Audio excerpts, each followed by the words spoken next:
اور جہاں تک بات ہے ریورس ہو سکتا ہے. اب ریورس کا معاملہ کیونکہ ریویو ہے, ریویو پر ریویو ہوتا نہیں ہے. اب یہ دیکھنا ہوگا کہ کل جو آرڈر پاس کیا تھا کہ اس آرڈر کو الگ سے چیلنج کر کے, کیونکہ کل آرڈر یہ پاس ہوا تھا کہ ہمارا بینچ ٹھیک تشکیل دیا گیا ہے اور ہم جو ہے وہ کیس سن سکتے ہیں, یہ جو ہے دو حرفی جو ہے وہ آرڈر تھا, تو اس آرڈر کو کیا چیلنج کر سکتے ہیں؟ ریویو پر ریویو والا تصور نہیں ہے.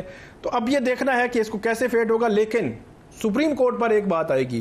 ایک تو چیف جسٹس قاضی فائز عیسیٰ, ان کا اپنا کنفلکٹ آف انٹرسٹ تھا, وہ جو علی ظفر ہیں انہوں نے پوائنٹ آؤٹ بھی کیا کہ اگر فرض کریں کہ آئینی ترامیم آتی ہیں اور آپ آئینی عدالت کے بنتے ہیں چیف, تو کنفلکٹ آف انٹرسٹ تو اسٹیبلش ہو رہا ہے اور یہ باتیں بھی ہو رہی تھیں. تو بہتر ہوتا کہ آخری دنوں میں چیف جسٹس یہ کیس نہ سنتے, کسی اور بینچ میں دے دیتے. اور جو ایک لفٹ بن رہی تھی کہ کہہ دیں اگر چیف جسٹس کے میں نے نہیں لینی ہے, جی فل کورٹ بٹھا لیتے. پھر ایک اور بات جو ہے وہ جو پولیٹیکل پارٹیز پچھلے 2 ہفتے سے کہہ رہی تھیں کہ یہ 363A والی قدغن ختم ہو تو تاکہ جو ہے وہ آزادی ہونی چاہیے سب کو. آزادی کا کیا تصور ہے؟ ہمیں نہیں پتا کہ پولیٹیکل پارٹیز میں جو ممبران توڑے جاتے ہیں طریقہ کار کیا ہوتا ہے. کبھی جو ہے وہ منڈی لگائی جاتی ہے جناب, یہ سندھ ہاؤس میں لگ جاتی ہے, جس طرح اپریل 2022 میں ہوا تھا جب عدم اعتماد کی تحریک آئی تھی. اسی طرح مختلف جگہوں پہ منڈیاں لگ جاتی ہیں. کیا اراکین کی منڈیاں لگنا درست عمل ہے پارلیمانی جو روایات کے مطابق ہے؟ کسی طور پہ بھی نہیں. لالچ بھی دیے جاتے ہیں, دھمکیاں بھی دی جاتی ہیں, اٹھایا بھی جاتا ہے. پچھلے جو جب سیٹرڈے سنڈے کو یہ سارا ایونٹ چل رہا تھا کہ وہ آئینی ترمیم کرنی ہے, تو 3-4 تو یہ M N As P T I والے جو ہے وہ کلیم کر رہے تھے کہ ہمارے لاپتہ ہیں. تو کیا کہیں دنیا میں یہ ہوتا ہے کہ مطلب آج مثالیں دی جا رہی تھیں کہ فلور کراسنگ کی برطانیہ, آسٹریلیا, کینیڈا میں اجازت ہے, کیا وہاں پہ مطلب ایسا پارلیمانی سسٹم ہے کہ لوگوں کو لاپتہ کر لیا جائے یا اس طرح کی سچویشن بن جائے؟ تو آج کا جو فیصلہ ہے, اس فیصلے کے مطابق جب فلور کراسنگ ہوگی آئینی ترامیم میں, تو پھر سپریم کورٹ کو اچھے میرے خیال الفاظ سے یاد نہیں کیا جائے گا.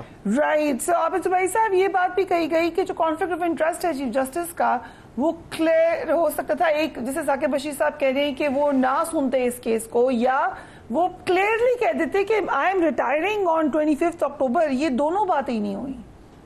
نہیں دیکھیں, چیف جسٹس صاحب کے تو اتنے کیسوں میں کانفلکٹ آف انٹرسٹ رہا اور ہم ان سے سنتے رہے آئین و قانون کی پاسداری, اور میں نے حلف لیا ہے اور پریکٹس اینڈ پروسیجر میں اپنی پاورز دے رہا ہوں. آپ نے دیکھا اس کی ساری وہ تقاریر کا کیا اختتام ہوا.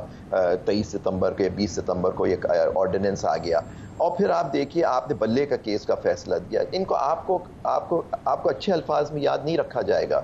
آپ نے اس کو سپریم کورٹ کے ساتھ بڑی زیادتی کی ہے, ہم خیال بینچ بٹھا کے, اور آپ نے جو فیصلہ آج کر دیا ہے اور آپ نے منڈی کا راستہ کھول دیا. جو آپ نے علی ظفر صاحب سے کہا کہ آپ کو ہم کنٹیمپٹ کی آپ بات جو کر رہے ہیں, اس میں کیا غلط بات ہے؟ ہمارے ملک میں جیسے ثاقب بشیر صاحب نے کہا یہی ہوتا ہے کہ ان کے ساتھ یہی ہوگا کہ ان کو یا تو منڈی لگے گی یا ان کو دباؤ میں ان سے ووٹ خریدا جائے گا. تو اب یہ آئینی ترمیم اپنے حساب سے کر لی جائے گی ان کی. یہی ساری پارٹیز چاہ رہی ہیں. دیکھیے وہ یہی ہمیں روکنا تھا کہ یہ جو ہماری یہاں منڈی لگنے کا صرف امریکہ اس کی بات جا رہی ہے. وہاں ٹھیک ہے ہر پارلیمان کا بندہ اپنے حساب سے ووٹ دیتا ہے, تو وہاں وہ قدغن بھی نہیں ہوتی, 63A بھی نہیں ہوتا کہ 4 چیزوں پہ آپ پارٹی اس کے پابند ہے. کیوں ہمارے آئین میں دیا گیا؟ کیونکہ چھانگا مانگا, آپ کو یاد ہوگا. تو یہ بالکل یہ چھانگا مانگا کی ججمنٹ ہے جو آج دی گئی ہے, تاکہ چھانگا مانگا لگے. یا آپ تو خیر چھانگا مانگا تو اتنا شاید نہ ہو کہ اتنا پریشر میں ڈال کے اور جو حرکتیں ہو رہی ہیں آپ کو بتائے وہ ان کو ڈیلیور کیا جائے گا. یہ جو کچھ ممبران ان کے کم ہیں ان کو لا کے پھر یہ آئینی ترمیم کرائی جائے گی, جس میں سپریم کورٹ کو خطا کیا جائے گا, اور کچھ لوگوں کے لیے خاص یا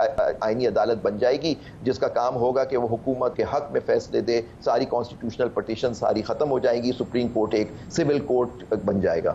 رائٹ. سو ثاقب بشیر صاحب, آپ نے بیرسٹر علی ظفر کے عدالتی معاون بننے پر سوال اٹھایا ہے, وائی؟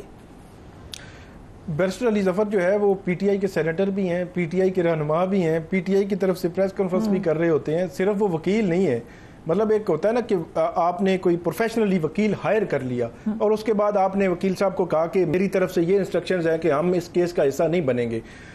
وہ وکیل صاحب عدالت کو کہتے ہیں کہ ہم ایسا نہیں بنیں گے, عدالت کہتی ہے کہ آپ معاون بن جائیں. بننا اس صورت میں بھی نہیں چاہیے, وہ ایک لیکن صورت الگ بن جاتی ہے کہ وہ پروفیشنل وکیل ہے. علی ظفر صاحب تو پی ٹی آئی کے تھے, تو کیا پی ٹی آئی کی اس بات کے اگینسٹ جا سکتے تھے؟ عدالتی معاون ہمیشہ سے ایک انڈیپینڈنٹ مطلب غیر جانبدار بندہ بنتا ہے. مطلب 2 فریق ہیں تو ایک غیر جانبدار کو عدالتی معاون بنایا جاتا ہے کہ آپ کورٹ کو اسسٹ کریں کسی لیگل معاملے پہ, تو وہ اسسٹ کرتا ہے. تو علی ظفر صاحب کو میرا یہ خیال ہے کہ جب انہوں نے کہا تھا تو تو انہوں نے کہا, ان کو بڑا کلیئر کہنا تھا کہ میں آفیسر آف دا کورٹ بھی ہوں, وکیل بھی ہوں, اور دوسری جانب جو ہے وہ میں پی ٹی آئی کا سینیٹر بھی ہوں, میں صرف وکیل نہیں ہوں. تو اس لیے جو ہے وہ میں ابھی جو وہ کہہ رہا ہوں کہ پارٹی کی جانب سے ہم نے اس کا حصہ نہیں بننا, تو اب مجھے جو ہے وہ کیسے میں اس پہ نہیں واک آؤٹ نہیں, مناسب انداز میں سمپل انداز میں کہہ دیتے تو میرے خیال میں ان کو سمجھ آ جاتی. ایک اور بات آج جو بینچ کی جانب سے کی گئی, اور علی ظفر نے ویسے بعد میں یہ کہا کہ آپ فل کورٹ کی طرف جائیں, بار بار وہ کہتے رہے فل کورٹ کی طرف جائیں. بینچ نے یہ کہا کہ بیزنجو جو ہے انہوں نے ایک بات کی تھی, پھر جو سینٹ کے الیکشن تھے پی ٹی آئی کے دور میں ان میں کیا ہوتا رہا. اب ان کا جو مقصد تھا کہنے کا وہ یہ تھا کہ جب فلور کراسنگ کی یہ ایک ڈسکشن شروع ہوئی کہ فلور کراسنگ کا خطرہ ہے اگر سپریم کورٹ یہ کرتی ہے, تو انہوں نے کہا کہ ان باتوں کو چھوڑ دیں, ہم اگر ماضی میں گئے تو ماضی میں یہ ہوتا رہا کہ بیزنجو نے یہ کہہ دیا کہ فلاں کے لوگ آئے تھے اور سینٹ الیکشن میں یہ ہوا تھا. تو سوال میرے اندر یہ سوال آتا ہے کہ وہ بینچ میں بیٹھے ججز کیا یہ کہہ رہے ہیں کہ تب یہ ہوتا تھا تو اب ہو جائے تو کوئی مسئلہ نہیں. مسئلہ یہ ہے کہ تب بھی غلط تھا اور اب اگر ہو تب بھی غلط ہو.